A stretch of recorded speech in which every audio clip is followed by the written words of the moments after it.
C'était le 14 décembre dernier. La majorité de la clientèle du CHSLD Saint-Antoine de Québec se faisait vacciner contre le coronavirus.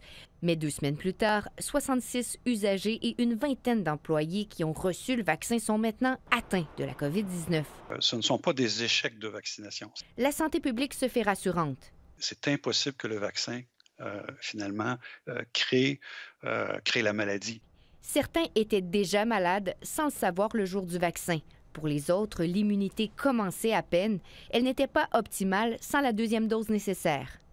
Les essais cliniques que la compagnie avait fait là, en phase 3 nous donnaient en fait une efficacité un peu plus de 50 après la première dose. La deuxième dose nous permet justement d'atteindre les chiffres qui sont vraiment importants, là, qui sont de 95 %. Le CIUS ne regrette pas d'avoir choisi ce CHSLD pour débuter la vaccination.